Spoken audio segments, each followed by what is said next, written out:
¿Cómo llegamos a la santidad? ¿Cómo llegamos a la santidad? Este es el siguiente capítulo de la serie Un pueblo santo. Hace tiempo recibí algunas notas hablando de este tema y el título de esas notas dice: Abandonando el pecado surge la santidad. No importa qué hayamos logrado en la vida, si no tenemos la santidad, no tenemos nada. Hablar de la santidad es como caminar por un campo minado. Debe hacerse con mucha cautela, pues al tocar el tema nos acercamos a uno de los nervios principales y más sensibles del cuerpo cristiano. Todos sabemos cuál es el principal mandamiento de Dios, y lo dijo nuestro Señor Jesucristo: ama al Señor tu Dios. Ámalo con todo tu corazón, con toda tu alma, con toda tu mente y con todas tus fuerzas. En Marcos 12:30 lo dice. En Marcos 12:31, el siguiente versículo, mencionó el segundo mandamiento que le sigue en importancia: ama a tu prójimo como a ti mismo. Estos dos mandamientos resumen la mayor parte de la vida cristiana, pero Dios da uno más, de igual importancia. Dice él en 1 Pedro 1:16, sed santos porque yo soy santo. Dios demanda nuestra santidad, no lo está sugiriendo, es una orden. Y para reafirmar la importancia que tiene la santidad en nuestra vida, ratifica terminantemente que sin santidad nadie verá al Señor. Hebreos 12:14 lo dice: seguid la paz con todos y la santidad, sin la cual nadie verá al Señor. Este último versículo es una importantísima advertencia en nuestra mente. Sin duda alguna, hay temas en nuestras iglesias que son importantes, por ejemplo, la alabanza, la evangelización, el estudio de la palabra de Dios, la oración, el discipulado, etc. Pero la realidad es que sin santidad nadie podrá ver a Dios. Y si descuidamos esta dimensión de la vida cristiana, ninguna de las otras tiene valor. Bueno, vamos a entrar en materia aclarando esto. Hay santidad posicional y santidad experimental. La santidad posicional y la santidad experimental son dos aspectos fundamentales en la vida cristiana. La santidad posicional se refiere a la posición del creyente ante Dios. Cuando una persona acepta a Cristo, es apartada, es santificada, es considerada santa por Dios, no por sus acciones, no por sus obras, sino por la obra única de Cristo Jesús en su vida. Es un estado. La santidad posicional es un estado que no depende del comportamiento del creyente, sino de su relación con Dios. Ahora, ya en la experiencia, nosotros pues descubrimos que no somos tan santos como suponíamos. Es llamada también santidad práctica o santidad progresiva. Es el proceso por el cual el creyente busca vivir de acuerdo con la voluntad de Dios. Implica un crecimiento espiritual constante y una transformación en la vida diaria. Es el reflejo visible de la obra de Dios en la vida del creyente. Estos conceptos muestran que la santidad no es solo un estado otorgado por Dios, sino también un camino de crecimiento y transformación del creyente, del convertido. Es necesario hacer varias aclaraciones. En primer lugar, somos santos, pero no lo somos. Suena raro, ¿verdad?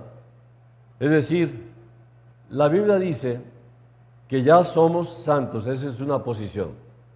Sin embargo, también deja claro que todavía no lo somos en la experiencia, en su sentido pleno. El significado principal de la palabra santo es separado. Una cosa o persona santa es aquella que ha sido separada para Dios. El cristiano es santo. Dice Efesios 1:4, según nos escogió en Él antes de la fundación del mundo, para que fuésemos santos y sin mancha delante de Él. Porque ya no es hijo de Satanás. Dice en Juan 8:44, vosotros sois de vuestro padre el diablo, y los deseos de vuestro padre queréis hacer. Él ha sido homicida desde el principio y no ha permanecido en la verdad, porque no hay verdad en él.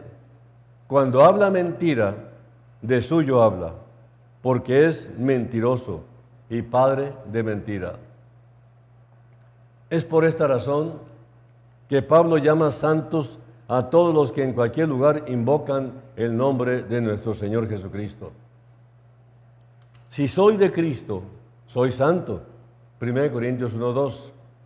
A la iglesia de Dios que está en Corinto, dice, a los santificados en Cristo Jesús, llamados a ser santos, con todos los que en cualquier lugar invocan el nombre de nuestro Señor Jesucristo, Señor de ellos y nuestro. Pero ser santo como Dios es santo es otro tema. Ya no está hablando de nuestra posición en Cristo, sino de nuestra calidad de vida. Uno puede ser hijo de Dios, pero aún así puede estar siguiendo un estilo de vida que está lejos de ser santo. Probablemente todos conocemos a cristianos que son muy inteligentes y conocedores de la palabra, pero seguramente conocemos a pocos que son santos. Ahora, en segundo lugar, la santificación, como ya lo dijimos, no es un evento, es un proceso. Aunque tenemos una posición delante de Dios por Él, por su obra gloriosa de santidad, en el proceso, en la experiencia, estamos en el desarrollo de esa santidad experimental.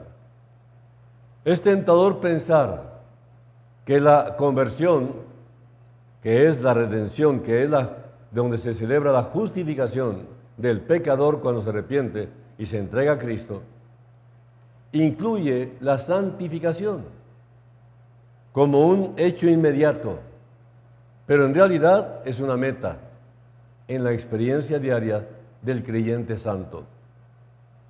Siempre ha habido quienes piensan que esto es así, especialmente en el siglo pasado.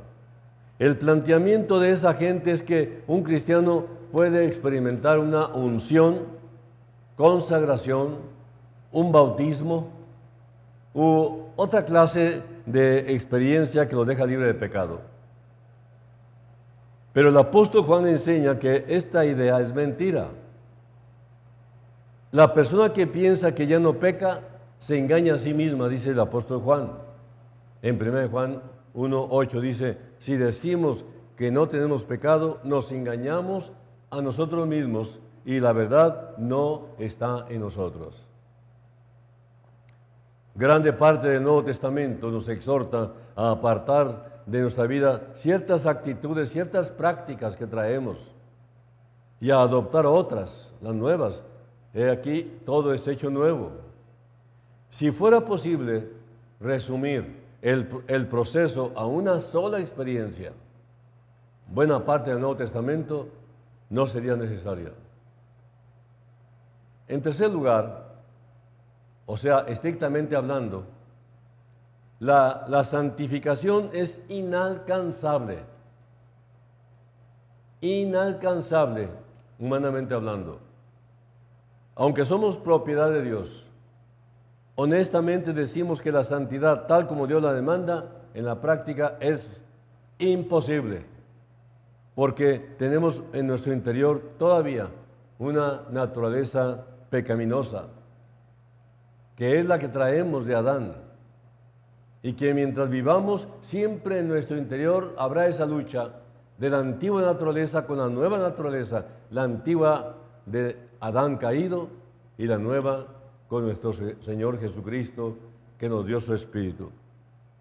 Ahora, ¿por qué decimos que en la práctica la santidad es imposible? Pues la palabra nos dice que solo Dios es santo.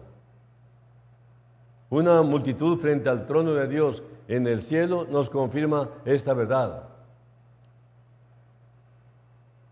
Apocalipsis 15:4 dice, pues solamente tú eres santo. En Isaías 6:1-5 dice, en el año que murió el rey Usías, vi yo al Señor sentado sobre un trono alto y sublime, y sus faldas llenaban el templo. Por encima de él había serafines, cada uno tenía 6 alas. Con 2 cubrían sus rostros, con 2 cubrían sus pies y con 2 volaban. Y el uno al otro daban voces diciendo, Santo, Santo, Santo, Jehová de los ejércitos, toda la tierra está llena de su gloria. Y los quiciales de las puertas se estremecieron con la voz del que clamaba, y la casa se llenó de humo.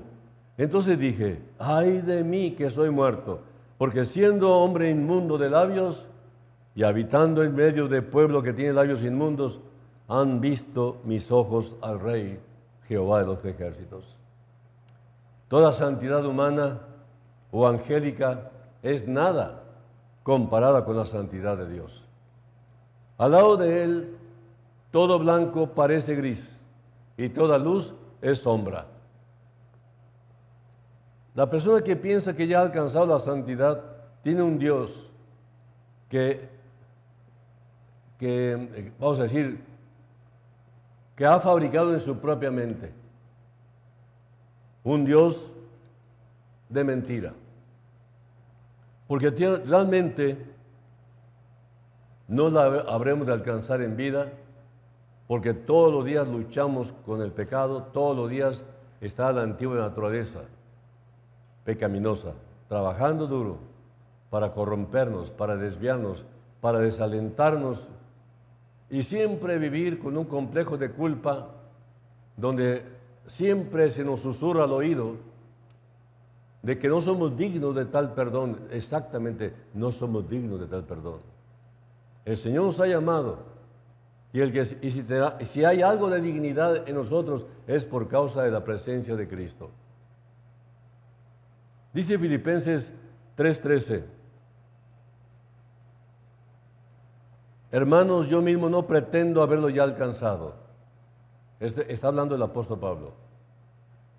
Pero una cosa hago, olvidando ciertamente lo que queda atrás y extendiéndome a lo que está adelante. Prosigo, dice él. Entonces, aquí Pablo está diciendo, parafraseando sus palabras, no quiero decir que ya lo haya conseguido todo, ni que ya sea perfecto, pero sigo adelante con la esperanza de alcanzarlo. Este versículo enfatiza la importancia de dejar atrás el pasado y seguir adelante con determinación en la vida cristiana. Pablo reconoce que aún no ha alcanzado la perfección, pero su enfoque está en avanzar hacia la meta espiritual. Es un llamado a no quedarse atrapado en los errores, mirando el pasado, mirando en el interior, porque en el interior lo que vemos solamente es una cloaca pecaminosa. Siempre viendo errores, atrapados constantemente, ensimismados en nuestro fracaso diario y en nuestros fracasos anteriores.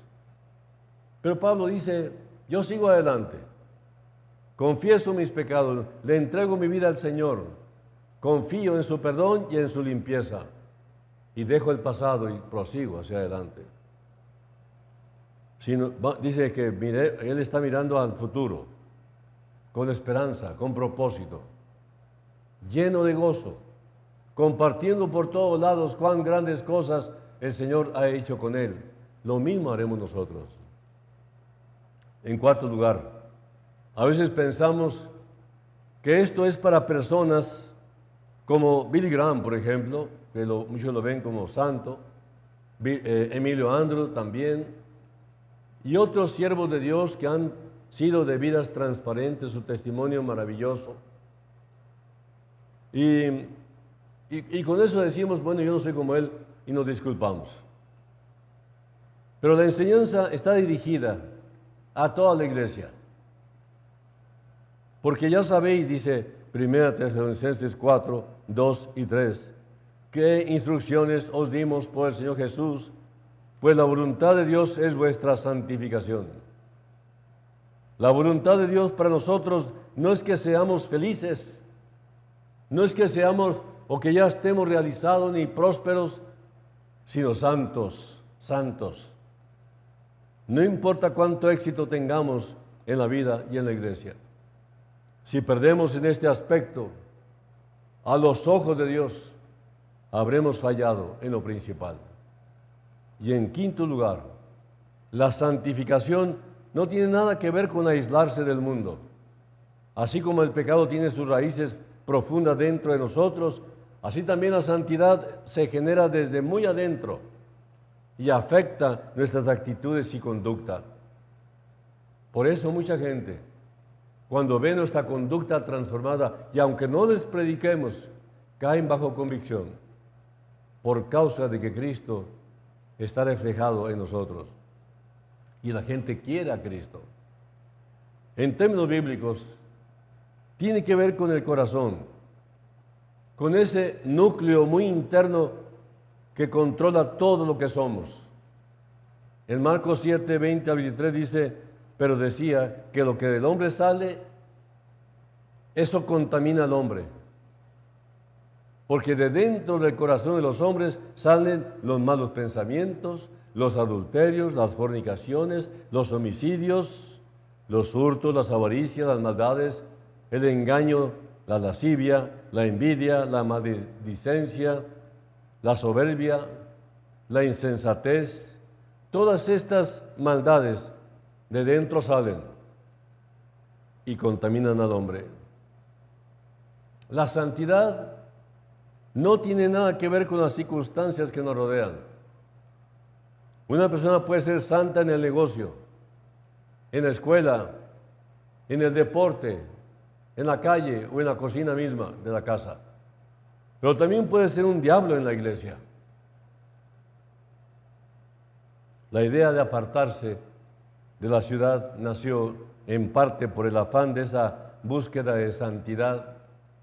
Por lo general, el ser humano piensa, si uno se aparta, busca la soledad de las montañas o del desierto. Allí puede encontrarse con Dios, allí puede uno encontrar la santificación. Pero la realidad es que llevamos el mal en nosotros donde quiera que vayamos. A Jesús no lo criticaron porque no se apartó de los pecadores. Realmente él era un santo único. Voy a repetir porque me equivoqué aquí. O sea, a Jesús lo criticaron por estar entre los pecadores. Lo dice en Lucas 7:34, ¿verdad? Peor aún, frecuentaba lugares mundanos, entre comillas mundanos. La gente lo condenó por esta causa. Voy a leer Lucas 7:34. Vino el Hijo del Hombre que come y bebe y decís, este es un hombre comilón y bebedor de vino. Él es amigo de publicanos y de pecadores. El mejor título que le pudieron haber dado a Jesús, el amigo de publicanos y de pecadores. Pero él era el que influía, él era el que dirigía la reunión y la conversación con esos pecadores, porque la intención de él es que vino a buscar y salvar lo que se había perdido. Vino a salvar las almas. Sabemos que la gente y los lugares mundanos no contaminaron al Señor, porque es el único hombre realmente santo que ha caminado sobre esta tierra. La santidad no es como el termómetro, porque el termómetro se somete al ambiente donde está. Si hace calor, sube. Si hace frío, baja. Más bien, se parece al termostato, porque el termostato afecta directamente el ambiente donde está. Si uno sube el termostato, la temperatura sube. Si lo baja, la temperatura baja. Así es como se compara la santidad. El santo influye. Él es el que maneja la situación, controla la situación. ¿Cómo ganaríamos almas si no vamos a donde están los pecadores? Pero nosotros no tenemos por qué contaminarnos. Entonces, si yo voy a ir y andar entre los pecadores en sus fiestas mundanas o donde quiera que yo pueda alcanzar un alma, ahí voy a ir, pero tengo que ir dotado, lleno del poder de Dios y de la santidad de Dios en mí, para alcanzar con mi luz a aquellos que están en tinieblas. La santidad no es como el termómetro, repito, sino como el termostato. Es una comparación un poco infantil, pero bueno, la idea era esa. Un ejemplo de este principio es la pregunta que escuchamos con frecuencia. ¿Puedo ir al cine? ¿Puedo bailar? Etcétera. Y la respuesta tiene que ser sí y no. Sí, ¿por qué? Porque el joven santo podría ir al baile y no dejarse moldear por el ambiente, ni por la música, ni por el aroma sexual que predomina. Podría entrar, establecer una relación amistosa con otros jóvenes y ser un verdadero termostato en ese ambiente. Pero normalmente la respuesta tiene que ser no, porque como bien sabemos, muy pocos de nuestros jóvenes pueden recibir la calificación de santo. Es una respuesta negativa tal vez. Nosotros sabemos que somos también de esta naturaleza pecaminosa y somos influenciables, a menos que tengamos el poder de Dios en nuestra vida y una visión clara del por qué seguimos vivos. Seguimos vivos mientras haya pecadores que salvar. No podrían ir sin absorber el ambiente y en alguna medida sin hacerse daño. ¿Cómo llegamos a la santidad? Aquí podríamos decir como ser o no ser. En la práctica es como una moneda. La moneda tiene dos caras. Por un lado, las Escrituras nos exhortan a ser, pero por el otro nos instan a no ser.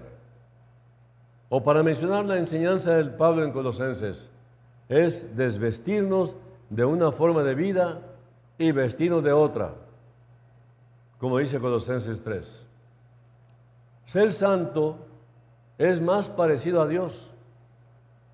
No tiene nada que ver con conocimiento, dones, carismas, etc. Cada uno de estos aspectos es importante, pero ninguno es evidencia de la santidad. Pero la santidad nada tiene que ver con presencia, sino con esencia. No tiene que ver con apariencia, no tiene que ver con características personales, sino con lo más profundo del ser humano. Insisto en esto porque es tan fácil confundir la imagen con la realidad. Hoy día la inteligencia artificial puede producir imágenes que aparentemente son iguales a la realidad. Nos convencen totalmente. Sin embargo, son imágenes, son apariencias. Este mismo problema puede fácilmente ocurrir en la iglesia. Aprendemos a representar excelentemente el papel de un buen creyente. Nos volvemos profesionales de la religión. Sabemos cómo vestirnos, cómo cantar, cómo orar, cómo relacionarnos con los demás hermanos. Son aspectos sociales y visibles de la vida cristiana que principalmente podemos aprender por imitación. El verdadero peligro se presenta cuando confundimos estos buenos hábitos con la espiritualidad. Es muy peligroso pensar que uno se hace santo simplemente porque ha aprendido a ajustarse al molde que suponemos es la santidad. A primera vista, el santo es una persona común y corriente. Nos presenta una cara más piadosa. Y eso no es verdad. Realmente no tiene tampoco una aureola en su cabeza. No tiene una cara extraordinariamente piadosa, no. No se ve como un ángel, vaya, como muchos quisieran. Es cuando comenzamos a conocer lo que descubrimos que tiene una realidad, que tiene una profundidad espiritual más allá de lo común. Eso sí, es lo que da el crecimiento en la gracia. Es cuando descubrimos a Dios en su vida. Dice Isaías 53:2, sugiriendo que Jesús no tenía un aspecto atractivo, porque aún sus discípulos se confundieron y se preguntaron, ¿quién es ese hombre? Creían, pero no lo entendían, porque Jesús era realmente un hombre, pero a la vez más que un hombre. Dice literalmente Isaías 53:2, subirá cual renuevo delante de él, y como raíz de tierra seca, no hay parecer en él ni hermosura. Le veremos más inatractivo para que le deseemos. Ser santo es sencillamente ser cada vez más parecido a Dios. Es una maravillosa transformación y renovación de nuestra personalidad, emociones, de todas esas dimensiones profundas de nuestro ser. Tus antiguos amigos y familiares te han observado y han dicho, ¿te ves diferente? Este es lo que ven ellos, algo diferente. No ven una aureola, no ven una santidad con mucha luz. No, la luz que se refleja es tu carácter transformado, tu vida nueva, por causa de haberte entregado a Cristo Jesús. La moneda tiene otra cara, no ser. La mayoría de nosotros no somos santos porque mantenemos cosas en nuestra vida que lo impiden. Por esta razón, las Escrituras insisten en exhortarnos a evitar, a poner de lado, huir, despojarse, rechazar, etc. No hay un camino mágico hacia la santidad. No es simplemente una decisión o una experiencia. El santo se forja en medio de la lucha y frecuentemente a través del sufrimiento. Es la persona que elige el camino estrecho que nada contra la corriente. Los misioneros llevan este fiel reflejo de Cristo en sus vidas. Van y comparten la palabra con tanto amor y con tanto cariño a gente perfectamente desconocida y perfectamente hostil a la santidad, hostiles a Cristo. Aquel misionero va a llevar la palabra de amor, lleva la palabra de Jesús a la misma persona de Jesús. Y aquellas personas corresponden con agresividad, inclusive con la muerte del misionero. ¿Qué tiene el misionero? A Cristo. ¿Y por qué la gente odia al misionero? Porque odian a Cristo. Así de simple. Odian la santidad, odian la separación del mundo.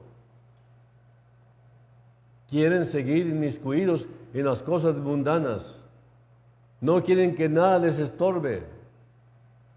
Están felices en el lodazal. Están felices en la hediondez del fango. Y esto es lo que Pablo dice, que un cristiano cuando regresa es comparado con un cerdo que vuelve al cieno o a un perro que vuelve a recoger su vómito. El creyente verdadero lucha, sí. Por eso tenemos victoria. ¿Cómo podemos tener victoria si nunca luchamos? Si no hay una batalla, si no hay una guerra. Todos los días estamos luchando con esto. La pureza es en su esencia la ausencia de contaminantes. Aquello que es puro no tiene mezclas. En él no existe pizca de material extraño. Es aquella persona que en su vida ha hecho desaparecer las distorsiones comunes del pecado. Pero nunca debemos confundir la pureza humana con la pureza de Dios. Aún con los medios científicos más sofisticados, es difícil crear una sustancia perfectamente pura. Con la sola presencia de un átomo ajeno, se pierde la pureza. De manera que nosotros únicamente podemos aproximarnos a la pureza de Dios. Aquí también interviene un factor de relatividad, factor debido a nuestra humanidad. Y lo quiero ilustrar de esta manera. Si tomamos 1 litro de agua de la cloaca del baño, de la suciedad, y sacamos 80% de las impurezas, el agua ha progresado mucho en su procesamiento hacia la pureza. Sin embargo, ¿quién se atrevería a tomar un vaso de esa agua cuyos sedimentos quedaron en el fondo, que son 20% de impurezas? Aún así, no queremos arriesgarnos.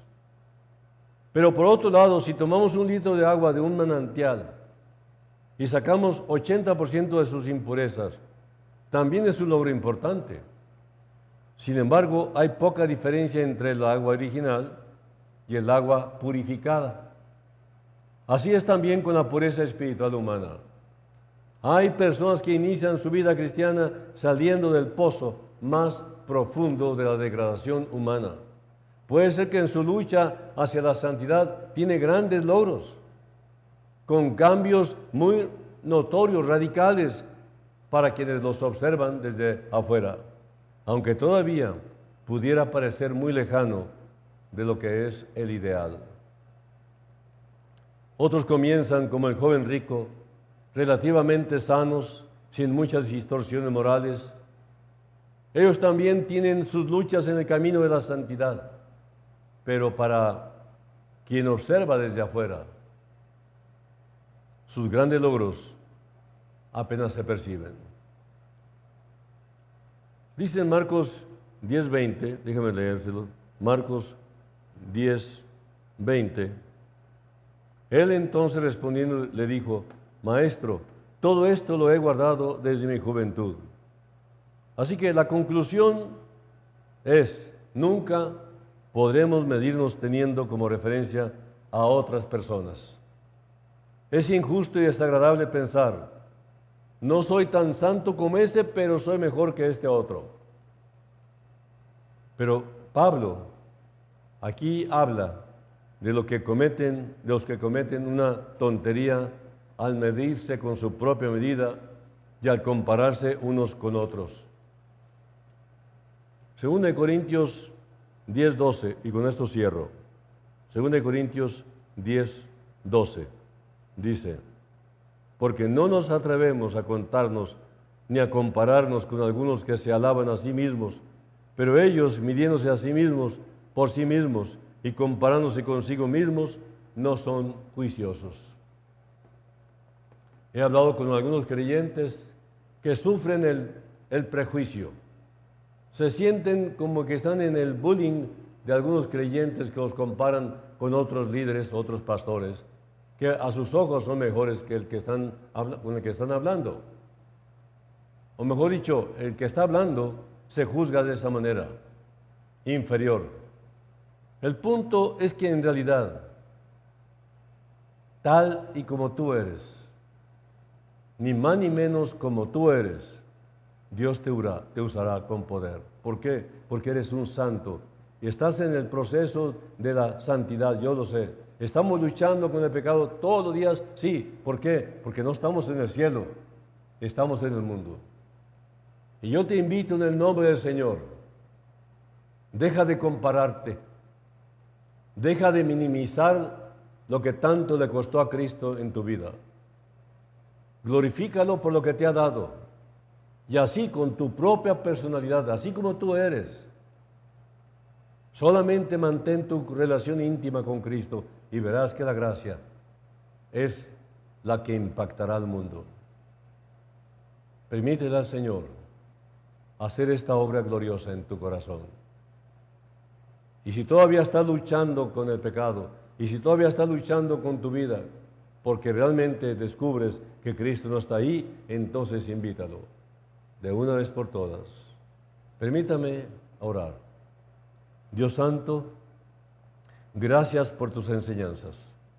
Ayúdanos a entender y tomar el balance que nos corresponde, entendiendo que nosotros somos útiles siempre y cuando nos coloquemos en tus manos.